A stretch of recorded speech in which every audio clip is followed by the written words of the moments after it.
পশ্চিমবঙ্গ রাজ্যে সাপ পরিবেশগতভাবে গুরুত্বপূর্ণ সরীসৃপ গোষ্ঠী। পশ্চিমবঙ্গে প্রায় ৭৭ প্রজাতির সাপের সংখ্যা বৈচিত্র্যপূর্ণ।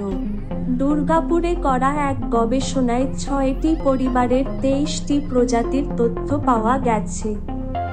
শিকারী হিসেবে সাপ ইঁদুরের সংখ্যা ভারসাম্য বজায় রাখে, বিশেষ করে মানুষ অধ্যুষিত পরিবেশে।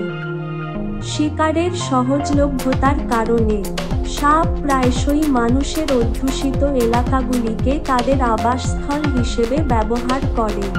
কখনো কখনো মানুষের অধ্যুষিত এলাকায় তাদের উপস্থিতি মানুষের মধ্যে আতঙ্ক তৈরি করে। সাপকে ভয় পেলেও অনেক সংস্কৃতিতে তারা শ্রদ্ধা ও উদযাপনও করে।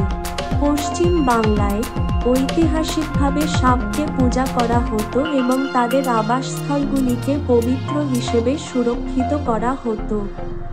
তবে সময়ের সাথে সাথে এই মূল্যবোধগুলি অরক্ষণশীল পদ্ধতিতে স্থানান্তরিত হয়েছে, এমনকি মানুষ সাপকে দেখা মাত্রই হত্যা করে। পশ্চিমবঙ্গে সাপের কামড়ে উল্লেখযোগ্য সংখ্যক মৃত্যুর ঘটনা ঘটেছে। কিছু প্রতিবেদনে নির্দিষ্ট ঋতুতে প্রতি মাসে ৪০০-৫০০ জনেরও বেশি মৃত্যুর কথা উল্লেখ করা হয়েছে। এই পরিস্থিতিতে মানুষের অধ্যুষিত এলাকা থেকে সাপ উদ্ধার অনিবার্য হয়ে উঠবে।